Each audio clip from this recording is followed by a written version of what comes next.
Hey, what's up, guys? Moroni here, and I'm joined by Ken the Man. Say hi, Ken. Hello, everybody. It's me, Ken Ryu Zaku, Ken Ryu Rez, Digital Pizza Ken. Ken, the man with many names. All right, so we watched Guardians of the Galaxy this weekend, and we are here to review it and give you our opinion. All right, so Ken, what'd you think of the movie? I liked it. I liked it a lot. What about you? I also really enjoyed this movie. I thought it was really great. So we're just gonna get go right into it. So, what'd you like about this movie? For me, the stuff that I liked the most, I have to say, is like the character development, the relationships that were built, and you know, just the change of pace from some of the other movies that we've seen coming out lately. It was just a good breath of fresh air, a good lighthearted, fun, you know, exciting movie to watch. What about Yeah, you? I completely agree. I thought it had good action. This movie was hilarious. I mean, I was laughing throughout it. That's one of the things I love about the first movie, and I definitely love that about the second movie. Bunch of jokes, they just kept them coming. The character development I thought was really, really well done. The characters make this movie, and all their moments, all their emotional moments, and everything really were impactful. So, like you said, I really enjoyed this movie. It was great, fantastic. What were some of the things that you possibly didn't like? Well, for me, some of the things I didn't like were like when they're jumping through the galaxy, different locations, the way it got really cartoonish in that moment. It just didn't seem to fit with the rest of the movie too much. And also, Ego, with his little pods that grew into giant blobs that were supposed to be enveloping planets. I just didn't get the feeling that it was as much of a galaxy ending, like apocalyptic big bad as it could have or should have felt like. It was a little comical almost. I mean, I guess it fits with the comedy of the movie, but I would have liked to feel a little bit more tension outside of the characters. But I think those are the only two things, real complaints I had about it. What about you? Yeah, I'm the same way when they're warping and their faces all start, Yeah. becoming big and cartoonish. Like, I mean, it's joking and it fits in the movie, but it's kind of childish. Like, all the jokes are a little bit more mature and a little bit more intelligent. This was like, hey kids, look at this, funny faces. Like, and it was kind of like, really? It's kind of lame. I don't know. I feel like they could have done something better right there for a joke, not just like because it's not like we've never seen that before. That's like a joke I think I've seen in plenty of other movies, From the where 90s, even. exactly. So it seemed out of place. It really did. One of the other things that bothered me, and it wasn't a huge thing. I kind of felt like they were forcing the movie or the music into the movie.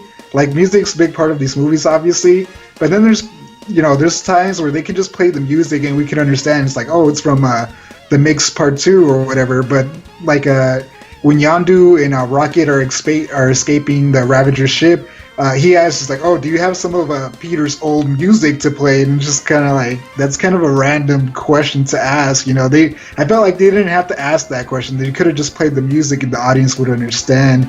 So I think there's a few more parts in the movie like that. Nothing against the movie or the music. I like the music, but I felt like they were forcing it in, and just like, you don't have to force it. We understand. If you watch the first movie, we understand music is a big part, and we know where it comes from. It comes from the Awesome Mix, so we understand. I felt like they didn't have to say it like, oh, we gotta play the music or whatever, or show something playing music. It's like we understand, even if we don't see the tape playing the music, we know where it's coming from. So that kind of bothered me. It's not a huge thing, but like I said, I don't think it was necessary for them to mention it all the time. Like, oh, gotta play the music, gotta play the music. We're setting up the music, because they even said that in the beginning of the movie. He's like, I'm setting up these speakers so we can listen to music. Yeah, for the battle. And I mean, Yeah, so, yeah, it was adorable to see Baby Groot there dancing along and everything. But for me, in that moment of the movie, as much as I love to see Baby Groot dancing, I was trying my best to pay attention to what was going on in the background, and that was actually some of the worst acting in the entire movie. Like when you see Peter Quill, and he's like standing there and he's just like staring off into space, and then randomly he shoots a couple times, and then he runs off, and I felt like they should have started the movie off in a different way, but I guess they really needed to set the tone and the pacing, and it was kind of cool, but at the same time, like you said with the music, they really went over the top some of the times with it and just really forced it down our throats. You think in the third one they're gonna get the zoom to go all 300 songs? I don't know. All right, yeah. Before we close out, I just wanted to mention, like we talked, one of the things earlier that we liked about was the characters. Spoilers. We're definitely going to talk a little bit of spoilers. We'll keep this short and quick. But I liked how the characters interacted. Like I said, the emotional moments. You had the big parts with Nebula and Gamora, the sisters. Right. I thought that was I liked those parts that were really emotional, where Gamora was just like, oh, when we were little, we used to have to battle against each other, but you always had to win. You couldn't be my sister, because every time she lost, they cut off a piece. Yeah, they cut off a piece of her body and replaced it with a robotic part. So she was angry at Gamora because she's like, you should have been my sister. You should have let me win one, so that wouldn't have happened to me. So moments like that were really good. In another moment, like they all have good moments. Peter and Ego, his dad, Rocket Raccoon, and Yondu, really good. And Yondu was really well developed in this movie. Yes. And then Drax has a really good moment with Mantis, where he's talking about his daughter, and he's just really, really sad. And she touches him while he's thinking about her, and she just starts weeping, and she's so sad. And you feel the emotion he feels, because throughout this movie, he doesn't have a lot of character development. He's the big funny man, but it's like you can kind of feel in that moment that he's always doing it to forget the pain, because I guess it's constant and it really hurts him. So he jokes around and he messes around just to fight past it. But when he thinks about it and sits down and calms down for a second and isn't joking, it just like it overwhelms him. And you can see it through Mantis when she touches him. It's just like such sad emotions. So that's something I really like. Like I said, the character development and their how they're portrayed is really big and important in this movie. And it fits with Drax because he plays like the stereotypical male. He doesn't really show his feelings, and so I thought it worked out really well to have Mantis show the pain, because he could stay in character, and we could still understand what's going on and how impactful that moment was for him. And so it was just really great. Again, the Nebula and the Gamora part, when they just take turns beating each other up and saving each other and talking about their sisterly bond, and the little hug at the end, and but again, my favorite in this movie was Yondu, the way he's Mary Poppins. Is he cool? Yeah. Is he cool? I'm Mary freaking Poppins. And just the way, like, his send off at the end, at the funeral when he dies, and Sylvester Stallone shows up. Nothing really happened as far as the plot of the movie. Like they didn't really change much from beginning to end. The storyline itself isn't a strong point of this show. But this movie, I mean, when you look at the individual interactions with the characters, Yondu and Rocket Raccoon, I know you, you're me, like just all the different things that happened. You can point to any two characters and you would see some really, really awesome development between the two of them. And I remember you saying this to me in a text message or whatever. You really could get the sense that they're a family and they love each other. And so I really loved that movie. And what about you? What do you rate it now? I think I've said it all. I really like Yondu, the funeral, the relationship between Yondu and Peter, because this movie is really about Peter and his dad.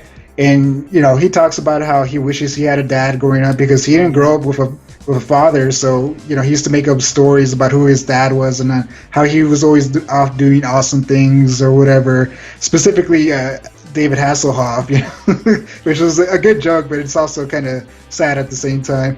So at the end of the movie, he finally realizes that Yondu is his dad, and it's a really emotional moment. And he's just like, I always wanted this cool dad, and it turns out I always had him this entire time. So to me, that was a really good moment. Again, because Yondu and Peter don't spend a lot of time together in this movie, if you think about it, because he attacks Rocket when we first see him, and then he spends the majority of his time with Rocket. It's only until the end where he shows up with him, but you still feel all that emotion. You know, they're still connected. Yondu really cares about Peter and everything, so you understand it. You know, and then you understand that when Peter finally realizes it's this big emotional moment where he's just like, you know, I've always had what I always wanted. I didn't realize it until now, and it's too late. So that's something I liked. Yeah, I thought you really thought you were gonna eat me. No. It was a joke, not to me. Yeah, there's just so many amazing heartfelt moments that you just can look back on, and I really just can't help but enjoy the movie and look back on, and you know. One thing I know that we did differ on is I actually liked this one more than the first one, and I think you said you liked the first one better than the second one. Yeah, I like the first one more. I'm not saying it's a lot worse, but I just kind of like it a little bit more. Yeah.